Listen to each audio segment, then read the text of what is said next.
하나님께서 우리를 사랑하셔서 아담을 창조하시고 에덴 동산에 살게 하십니다. 그런데 첫사람 아담이 하나님의 말씀에 불순종함으로 타락하게 되지요. 그로 말미암아 타락한 모든 사람들은 죄로 죽음 가운데 놓이게 되었습니다. 그럼에도 불구하고 하나님께서는 사람들을 사랑하시고 특별히 우리를 사랑하셔서 우리를 구원할 계획을 세우십니다. 그리고 그의 독생자 예수 그리스도를 이 땅에 보내어 주심으로 우리를 구원하신 것이 바로 하나님의 사랑인 줄로 믿습니다. 이 하나님의 사랑을 나타내는 그러한 이 구원, 하나님은 이 구원 계획을 이루시기 위해 먼저 아브라함을 부르게 되지요. 한 민족을 택하시고 그 민족을 통해서 하나님의 구원 계획을 완성해 가시는 겁니다. 아브라함을 선택하시고 아브라함의 후손을 통해서 예수 그리스도가 이 땅에 오시게 되는 것입니다. 그 첫 번째 믿음의 조상이라 불리는 사람이 바로 아브라함이라고 우리가 알고 있습니다. 오늘 본문은 이 하나님께서 아브라함을 부르시는 그 모습을 보여주고 있지요. 아브라함을 부르시고 아브라함을 통하여 언약을 맺으시고 약속을 체결하시고 그 후손들 이삭과 야곱과 요셉과 그 후손들을 통하여서 하나님의 구원 계획을 이루셨다는 거예요. 오늘 본문을 통해서 아브라함을 부르신 그 하나님의 모습과 아브라함을 살펴보고 함께 은혜를 나누기를 원합니다. 먼저 하나님께서는 아브라함을 부르십니다. 아브라함, 앞에 말씀드린 것처럼 아담의 범죄로 불순종으로 죄가 들어오고 죄로 말미암아 모두가 죽음에 이르게 되었습니다. 어떤 사람도 죄로부터 자유로운 사람은 없다는 거예요. 창세기에 보게 되면 그 앞에 노아의 홍수가 나옵니다. 사람들이 세상에 가득 차게 될 때에 사람들이 하나님 앞에 죄를 범하게 됩니다. 그로 말미암아 하나님께서는 홍수로 세상을 심판하시지요. 그리고 노아의 8 식구만이 다시 한번 이제 세상 가운데 살아가면서 다시 번성하게 됩니다. 그런데 사람들이 또 숫자가 많아지니까 이제는 하나님께서 우리의 조상들을 홍수로 멸망을 시키셨는데 우리가 흩어짐을 면하자 그렇게 하면서 마음을 모아서 바벨탑을 쌓게 됩니다. 하나님께서는 그것을 기뻐하지 아니하시고 언어를 혼잡하게 하심으로 말미암아 사람들을 세상에 흩어 버리셨다는 거예요. 그리고 갈수록 사람들은 죄악에 물들어 갑니다. 그래서 하나님께서 결단 내리신 것이 무엇이냐? 하나님의 백성을 선택을 하고 구별해야 되겠다라고 결정을 하시는 거예요. 그것의 시작이 바로 오늘 창세기 12장이라는 것입니다. 그래서 하나님은 아브람이라는 사람을 선택을 하시고 이 갈대아 우르에서 불러내시는 거예요. 갈대아 우르에서 일상을 살아가던 아브람은 하나님의 부름을 받고 하나님이 예비하신 그 땅, 가나안 땅을 향하여 나아가게 되는 것을 볼 수가 있습니다. 오늘 하나님이 아브람을 부르시는데요. 1절에 이렇게 말하거든요. 여호와께서 아브람에게 이르시되 너는 너의 고향과 친척과 아버지의 집을 떠나 내가 내게 보여줄 땅으로 가라. 하나님이 아브람에게 나타나십니다. 그리고 아브람을 부르셨다. 그렇게 말합니다. 하나님이 아브람을 부르셨다 그래요. 아브람이 잘나서 그런 게 아닙니다. 아브람을 하나님이 선택하시고 부르신 것은 아브람이 똑똑하고 아브라함이 힘이 세고 아브라함이 많은 능력이 있어서 아브라함을 선택하고 부르신 것이 아니라는 거죠. 이것은 바로 전적으로 하나님의 은혜인 줄로 믿습니다. 그래서 하나님이 이 이스라엘 민족을 선택하신 이유가 무엇인가를 신명기 7장 7절은 이야기해 주고 있습니다. 신명기 7장 7절에 보면 여호와께서 너희를 기뻐하시고 너희를 택하심은 너희가 다른 민족보다 수요가 많기 때문이 아니니라 그렇게 말해주고 있어요. 너희가 어마어마하게 수요가 많은 그러한 민족이기 때문에 선택한 게 아니라는 거예요. 너희들이 힘이 세고 너희들이 능력이 있고 그래서 너희를 선택한 것이 아니라 그렇게 말합니다.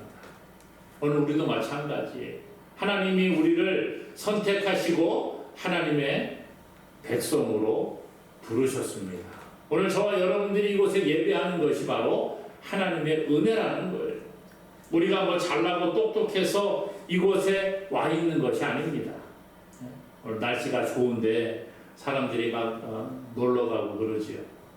그런데 내가 놀러 갈 수 있지만 특별히 한번 교회 가줘야지. 우리가 그렇게 생각하고 왔는지 모르겠어요. 그러나 성경은 뭐라고 하느냐? 우리가 하나님께 나와서 예배하는 것도 하나님의 은혜 가운데 있다라는 거예요. 내가 부처를 믿을 수도 있고, 내가 알라를 믿을 수도 있고 하지만 특별히 교회 나가서 하나님이라는 존재를 한번 믿어봐야지. 예수님을 한번 믿어봐야지. 이게 우리의 의지로 나오는 것 같습니다.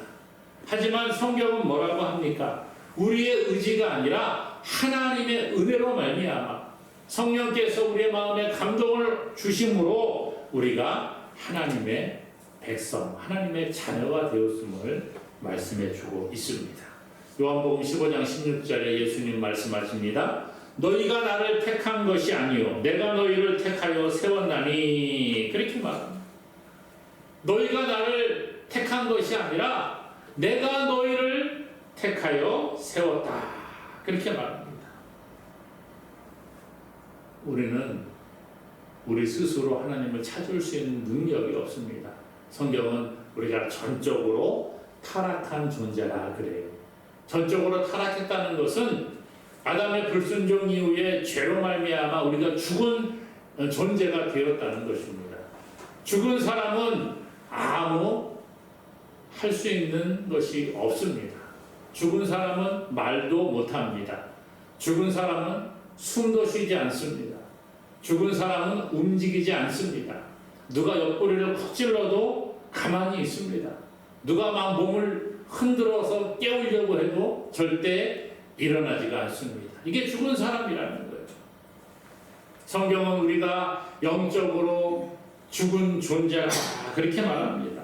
그러므로 타락한 사람들은 결코 우리의 능력으로 하나님을 찾을 수도 없고 우리가 하나님께 나아갈 수가 없다는 거예요. 내가 하나님께 나온 것 같지만 죽은 존재들은 그럴 수가 없다는 거예요. 하나님이 우리에게 은혜를 주시고 우리에게 새로운 생명을 주시기 때문에 우리가 하나님께 나오게 된 줄로 믿습니다. 교회는 하나님께서 부르신 사람들의 모임이라 그렇게 말합니다. 세상의 어떤 동호회나 어떤 향후회와 같은 모임이 아니라는 거예요. 하나님이 부르신 사람들이 모인 곳이 바로 교회라는 거예요. 그러므로 오늘 저와 여러분들은 하나님의 부름을 받고 이곳에 있는 줄로 믿습니다. 아브라함을 부르신 하나님께서 오늘 저와 여러분들도 동일하게 부르신 거예요. 그리고 그 부름을 받은 자들이 함께 모인 이 공동체가 바로 교회 공동체라는 거예요. 하나님이 우리의 외모를 보고 부르신 것이 아니에요. 우리의 어떤 조건을 보고 부르신 것이 아닙니다. 야, 쟤는 이쁘니까, 쟤는 잘생겼으니까 내가 불러야지. 그러신 분이 아니라는 거예요. 쟤는 돈이 많으니까 내가 좀 불러봐야지. 그러신 분이 아니라는 거예요. 저 사람은 공부를 많이 했으니까 내 백성으로 한번 삼아봐야지. 그런 것이 아니라는 거예요. 세상은 잘생기고 돈이 많고 공부를 잘하고 똑똑하고 능력 있는 사람을 선호할지 모르겠습니다. 하지만 하나님은 그런 분이 아니라는 거예요. 오직 하나님의 은혜로 우리를 사랑하셔서 그래서 우리를 부르시고 하나님의 자녀, 하나님의 백성 삼아 주신 줄로 믿습니다. 그러기에 우리가 감사하는 거예요. 오늘 하나님께서 아브라함을 부르시는데 그렇게 부르신 거예요. 그리고 난 다음에 약속을 해 주십니다. 어떤 왕이 있습니다. 그런데 길을 가는데 어떤 사람이 저기서 뭘 하고 있어요. 내가 저 사람을 불러서 내 부하로 삼아야 되겠다 결정을 하고 왕이 부릅니다. 어이, 자네 이름이 뭔가? 하는 이름 뭔가? 그런 다음에 불러가지고 자기의 부하로 삼고 장관으로 임명을 합니다.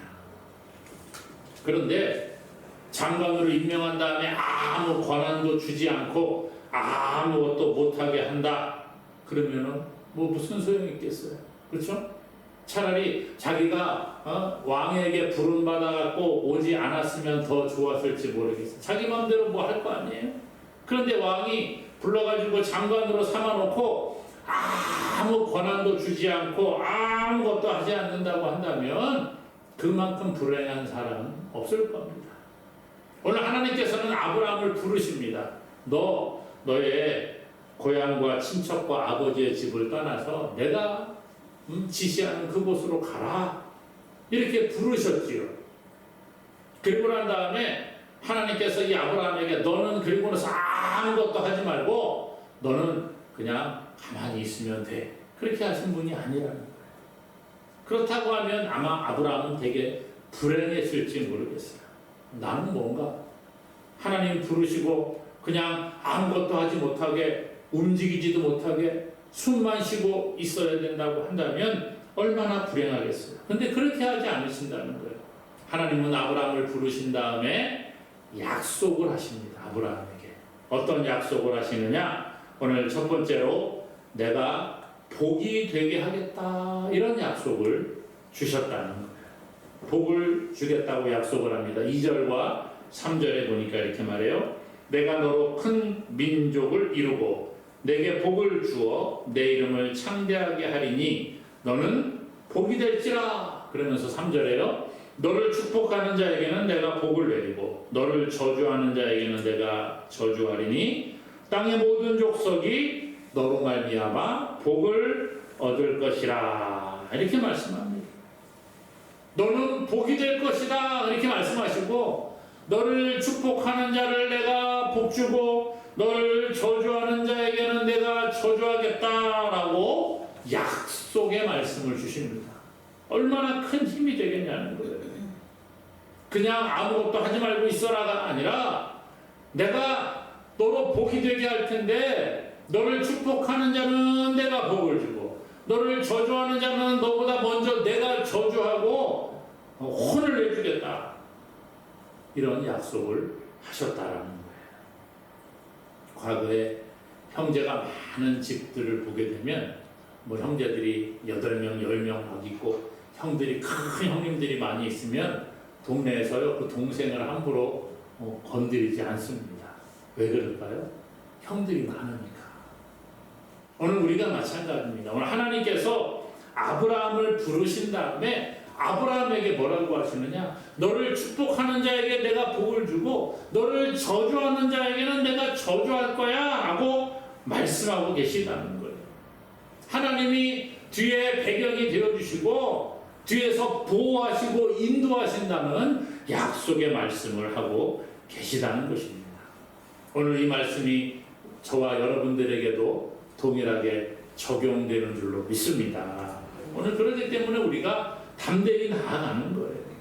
내가 세상에서 조금 어려움을 겪어도 우리가 실망하지 않고 낙심하지 않는 이유는 뭐예요? 하나님이 우리와 함께 하시고 오늘 이 말씀이 우리에게도 동일하게 적용되기 때문이라는 거예요. 너 세상에서 힘드냐? 너를 축복하는 자에게는 내가 복을 주고 너를 저주하는 자에게는 내가 앞장서서 저주할게. 내가 앞장서서 혼내줄게. 그렇게 말씀하고 계시다는 거예요. 그렇기 때문에 우리가 담대히 세상 가운데 나아가게 되는 줄로 믿습니다. 그렇기 때문에 여러분 세상에서 너무 기죽지 마세요. 교회 다닌다는 게 때로는 힘들고 괴로운 일처럼 느껴질 수도 있습니다. 교회 다니면서 세상에서 조금 불이익을 받을 때도 있는 것 같습니다. 하지만 분명한 것은 하나님께서는 오늘 저와 여러분들에게 아브라함에게 하신 말씀과 동일한 약속을 주신다는 거예요. 우리와 함께 하시고 우리를 지키시고 우리를 인도하시겠다고 약속하심을 믿고 감사하는 자가 되기를 원합니다. 그렇다고 해서 우리가 세상에 나가서 그냥 막 남들을 괴롭히고 그러는 게 아니에요. 예수님은 뭐라고 하시냐면 너희가 어디를 가든지 먼저 복을 빌어주는 사람이 되라, 이렇게 말씀하고 있어요. 예수 믿는 사람들은 세상 가운데에서 복을 빌어주고 다른 사람에게 선을 행할 수 있는 자가 되어야 합니다. 마태복음 10장 12절 13절에 예수님 말씀하십니다. 제자들을 보내시면서 말씀하시는 거예요. 또 그 집에 들어가면서 평안하기를 빌라. 너희가 전도하러 가고 뭐하러 갔을 때에 그 지역에 가서 집에 들어가면 먼저 평안하기를 빌라는 거예요. 그 집이 이에 합당하면 너희 빈 평안이 거기 임할 것이요 만일 합당하지 아니하면 그 평안이 너희에게 돌아올 것이니라. 어떤 집을 가든지 들어가면서 평안을 빌라는 거예요. 복을 빌어주라는 거예요. 그래서 그 집이 복을 받기에 합당한 집이면 그 평안이, 복이 그 집에 임할 것이고, 만일 그 집에 평안을 받기에, 복을 받기에 합당한 집이 아니면 그 빌어준 복이, 평안이 나에게 온다는 거예요. 그러니까 우리가 손해볼 게 있어요, 없어요? 손해볼 게 없는 거예요. 그러니까 자꾸 복을 빌어주는 자가 될 수 있기 원합니다. 얼마나 귀한 말씀이에요. 예수 믿는 사람들 가는 곳마다 선한 영향력을 끼쳐야 되는 거예요. 교회가 없는 지역에 교회가 생기면 그 지역이 잘 발전하는 것을 자주 봅니다. 선한 영향력을 끼치면 그 지역이 좋아지는 거예요. 오늘 예수님께서는 저와 여러분들에게 말씀합니다. 복을 빌어주는 자가 되라. 너희가 빈 복이 그 집에 합당하면 그 복이 그 집에 임하지만 합당하지 않으면 그 복이 어디에 온다고요? 우리에게 돌아온다는 거예요. 그러므로 저와 여러분들 복을 빌어주는 믿음의 사람 되기를 주님의 이름으로 축복합니다. 오늘 하나님께서는 아브라함을 부르신 다음에 또 약속을 하시는데 어떤 약속을 하시느냐? 큰 민족을 이루게 하겠다라고 약속하십니다. 아브라함의 자녀들이 큰 민족을 이루게 하겠다. 사실 아브라함은요, 자녀가 없는 사람이었습니다. 아브라함 부부는 자녀가 없어서 자기들이 아이를 낳지 못하는 사람들이었습니다. 그런데 하나님이 부르셔서 너 큰 민족을 이루게 하겠다 그러니까 얼마나 마음이 그랬을까요? 그 뒤에 나중에 아브라함이 99세가 되었을 때 하나님께서 야 아브라함아 내가 너한테 아들을 줄게 그랬더니 아브라함이 하나님 그를 웃었어요. 왜요? 99세가 되고 자기 아내는 89세가 되고 경수가 끊어지고 이제 우리는 아이를 가질 수 없는 몸인데 무슨 아들을 주신다고요. 그리고 웃었어요. 사라도 웃었습니다. 그런데 하나님께서 그 일을 행하신 줄로 믿습니다. 이것이 바로 하나님의 역사라는 거예요. 하나님은 아브라함에게 큰 민족을 이루게 하겠다. 너가 믿음의 조상이 되어야겠다. 이런 말씀을 하셨죠. 그래서 우리가 믿음의 조상 그러면 누구라 그래요? 아브라함 그러죠. 아브라함은 실제로 아브라함의 후손들이 큰 민족을 이루고요. 지금도 역사적으로 유대인들이 세계에서 큰 영향력을 끼치는 것을 보게 됩니다. 그리고 영적으로는 아브라함의 후손들, 아브라함과 같이 하나님을 믿고 예수 그리스도를 바라보는 자들은 하나님의 자녀가 되고 아브라함의 후손이라고 인정을 받게 되는 것입니다. 갈라디아서 3장 14절에 말합니다. 이는 그리스도 예수 안에서 아브라함의 복이 이방인에게 미치게 하고 또 우리로 하여금 믿음으로 말미암아 성령의 약속을 받게 하여 함이니라 그랬습니다. 예수 그리스도 안에서 아브라함의 복이 이방인에게 오늘 우리들에게까지 미치게 한다는 거예요. 이 말은 아브라함과 같이 예수 그리스도를 믿는 자들은 동일한 복을 받아 누린다라는 거예요. 그래서 이 시대에는 하나님께서 예수님께서 말씀하셨죠. 너희는 땅끝까지 이르러 내 증인이 되라. 주의 복음이 땅끝까지 증거되게 하라 말씀하고 계신다는 거예요. 오늘 하나님의 나라는 끊임없이 확장되어져야 하는 줄로 믿습니다. 이 큰 민족을 이루게 하시겠다고 하신 약속은 오늘 저와 여러분들에게 동일하게 적용이 되는 거예요. 교회가 확장되고 점점 땅끝까지 복음이 확장되어질 때에 예수 그리스도께서 이 땅에 오시는 줄로 믿습니다. 그러므로 오늘 저와 여러분들 이것을 기억하고 우리가 하나님의 선택받은 큰 민족임을 믿고 감사하는 자가 되기를 원합니다. 그리고 더 나아가서 하나님께서는 땅을 주겠다 이런 약속을 하십니다. 땅을 주겠다. 사실 땅을 준다. 이게 쉬운 게 아니죠. 내가 너에게 보여줄 그 땅으로 가라. 그렇게 이야기를 하십니다. 그 땅은 함의 자손들이 주축이 되어서 있는 그런 땅이었습니다. 그런데 그 땅, 우상 숭배가 가득한 그 땅을 주시겠다 약속을 하셨습니다. 이게 아브라함 때 이루어지지가 않습니다. 이삭과 야곱과 요셉의 때까지도 이루어지지가 않습니다.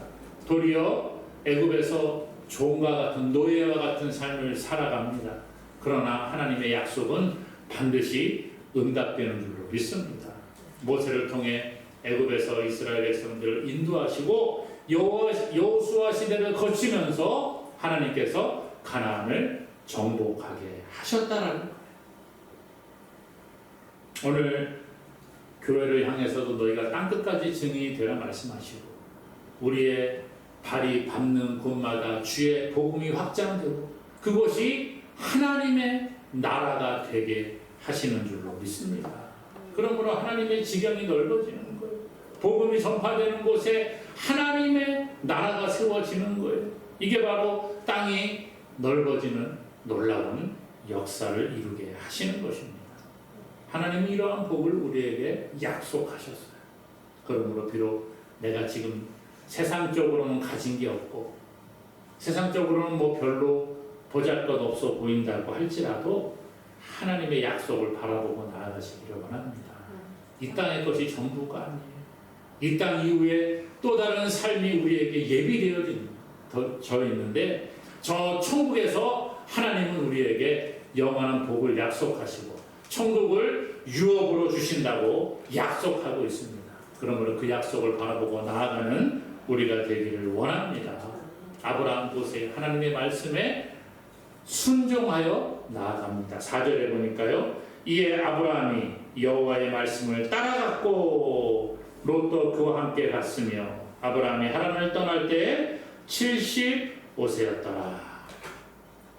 여러분 75세에 새로운 땅으로 알지 못하는 곳으로 간다는 게 쉽겠습니까? 쉽지가 않겠습니까?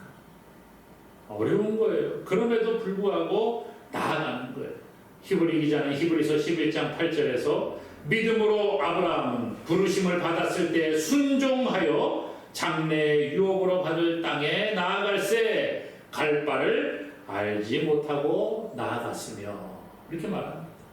아브라함이 하나님의 말씀을 받았을 때 순종하여 나아갔다는 거예요. 75세 그 인간의 상식으로 한번 생각해 보세요. 75세가 되어서 이제는 내가 노후를 잘 준비해야 되겠다. 그럴 나이에 새로운 도전을 하며 나아가는 겁니다. 하나님의 약속을 믿고 나아가는 거예요. 순종한다는 게 쉬운 것이 아닙니다. 때로는 우리의 이성으로 생각할 때 이것은 하나님 아니잖아요. 그럴 때가 있습니다. 이해가 안 되고 정말 터무니없는 것 같은 말씀을 하실 때도 있습니다. 어떨 때는 사람들의 비웃음을 사기도 합니다. 아니 아브라함이 75세에 모든 걸 다 처분해가지고 이상한 곳으로 간다고 하면 그 사람들 아브라함 보고 뭐라 그러세요? 저 노인 내가 미쳤나 보다. 그럴 수도 있는 거예요. 그럼에도 불구하고 아브라함은 하나님의 말씀에 순종하며 나아갔다는 거예요. 하나님의 말씀에 순종한다는 게 결코 쉽지가 않습니다. 그러나 순종하는 자는 하나님의 복을 누리게 되는 것입니다. 오늘 아브라함이 하나님의 말씀에 순종하여 고향을 버리고 그 알지 못하는 하나님이 보여주시는 땅으로 갔습니다. 지금 당장 눈앞에 보이는 것이 없고 손에 잡히는 것이 없었어요. 아브라함은 생을 마감할 때까지 제대로 된 땅을 다 자기가 가지지 못했습니다. 그럼에도 불구하고 약속을 바라보고 나아갔어요. 더 나아가서 성경은 뭐라고 합니까? 하늘의 그 상급을 바라보고 하늘의 유업을 바라보고 나아갔다 그럽니다. 사랑하는 여러분, 지금 당장 우리 눈에 보이는 게 없고 손에 잡히는 게 없고 내가 이렇게 신앙생활에서 정말 제대로 되는 건가? 하나님 나에게는 왜 아무것도 안 주실까? 나에게는 왜 이렇게 몸을 힘들게 하고 물질의 어려움을 겪게 하고 자꾸 이렇게만 할까? 그런 생각이 들 때가 있습니다. 그럼에도 불구하고 하나님은 우리에게 복을 약속하신다는 거예요. 그러므로 이것을 믿고 순종하며 나아감으로 이 땅에서도 하나님이 예비하신 복을 받고 저 천국에서 영원한 복을 누리는 우리 모두가 되기를 주님의 이름으로 간절히 축원합니다.